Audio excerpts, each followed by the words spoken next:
Bayangkan kalian pergi ke bioskop pada tahun 2009. Kalian membawa popcorn, duduk manis, dan mengira akan menonton film petualangan seru tentang kakek-kakek yang menerbangkan rumahnya dengan ribuan balon. Tapi, dalam waktu kurang dari 10 menit, Pixar melakukan sesuatu yang jahat. Mereka membuat satu ruangan bioskop penuh dengan orang dewasa yang menangis sesenggukan tanpa peringatan. 10 menit pertama film Up bukan sekadar pembukaan. Itu adalah sebuah film pendek sempurna di dalam sebuah film panjang. Tanpa satu baris dialog pun, di bagian montasenya, Pixar berhasil merangkum seluruh esensi kemanusiaan. Cinta, mimpi, kekecewaan, hingga kehilangan. Kenapa adegan ini begitu efektif? Kenapa kita tetap menangis meski sudah menontonnya 10 kali? Hari ini, kita akan membedah secara mendalam struktur cerita, psikologi warna, dan simbolisme tersembunyi di balik pembukaan film Up. Kita akan melihat bagaimana Pixar memanipulasi emosi kita dengan cara yang sangat jenius. Cerita dimulai dengan pertemuan dua karakter yang bertolak belakang.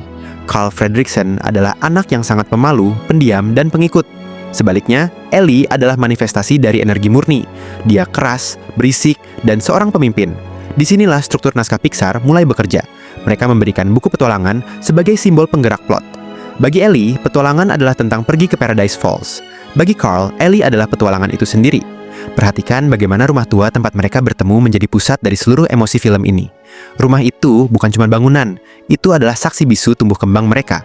Dari momen Carl memberikan balon biru untuk Ellie yang kakinya patah, hingga janji cross your heart, Pixar sedang membangun pondasi emosional yang sangat kokoh. Mereka ingin kita jatuh cinta pada hubungan mereka secepat mungkin, karena mereka tahu apa yang akan terjadi selanjutnya. Sekarang kita masuk ke inti pembahasan. Montase Married Life.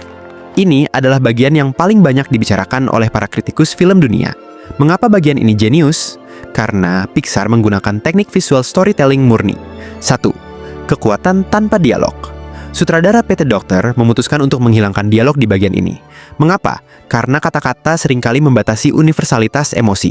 Dengan hanya menggunakan musik dan visual, penonton dari latar belakang budaya manapun bisa merasakan apa yang dirasakan Carl dan Ellie. Kita tidak perlu mendengar mereka berdebat soal biaya renovasi rumah atau rencana masa depan. Kita cukup melihat mereka mengecat rumah dan menabung di celengan kaca. 2. Simbolisme celengan kaca. Coba perhatikan celengan kaca bertuliskan Paradise Falls. Setiap kali mereka hampir berhasil menabung cukup uang, sesuatu terjadi. Ban mobil kempes, kaki Carl patah, pohon tumbang menimpa rumah. Ini adalah metafora yang sangat dalam tentang kehidupan nyata. Kehidupan seringkali menghalangi mimpi besar kita dengan masalah-masalah kecil yang mendesak. Pixar sedang bicara kepada orang dewasa di penonton. Kalian ingat mimpi kalian yang tertunda karena tagihan listrik? 3. Tragedi yang disampaikan dengan halus. Salah satu momen paling memilukan adalah adegan di ruang dokter. Kita melihat Ellie duduk layu dan dokter menggelengkan kepala. Tanpa menyebut kata keguguran atau mandul, kita tahu mereka baru saja kehilangan harapan untuk memiliki anak. Penggunaan warna di sini berubah, dari warna-warna cerah kuning dan oranye, menjadi lebih redup dan biru. Ini adalah cara Pixar menunjukkan kedewasaan tema dalam sebuah film yang labelnya adalah film anak-anak. Secara teknis, Pixar menggunakan prinsip desain karakter yang sangat ketat. Carl didesain dengan bentuk kotak. Di dunia animasi, kotak melambangkan stabilitas, kekakuan, dan sifat yang tertutup. Lihat kacamatanya, bentuk wajahnya, hingga kursinya. Carl adalah orang yang sulit berubah. Sementara Ellie didesain dengan bentuk bulat. Lingkaran melambangkan energi, perubahan, dan kebebasan. Ellie adalah orang yang dinamis. Ketika Ellie meninggal, Carl kehilangan lingkaran dalam hidupnya. Dia menjadi kakek yang semakin kotak, semakin kaku, dan terkurung dalam rumah kotaknya sendiri. Bahkan perhatikan kursi mereka. Kursi Carl sangat kotak dan kaku, sementara kursi Ellie lebih bersayap dan lembut. Kursi kosong di samping Carl setelah kematian Ellie bukan sekadar properti, tapi sebuah lubang dalam jiwa Carl yang visualnya sangat mengganggu kita sebagai penonton. Di akhir montase ini, kita melihat Carl sendirian di pemakaman, memegang satu balon biru, sama seperti balon yang Ellie berikan padanya saat kecil. Namun, esensi sebenarnya dari breakdown cerita ini adalah bagaimana film Up mendefinisikan ulang kata petualangan.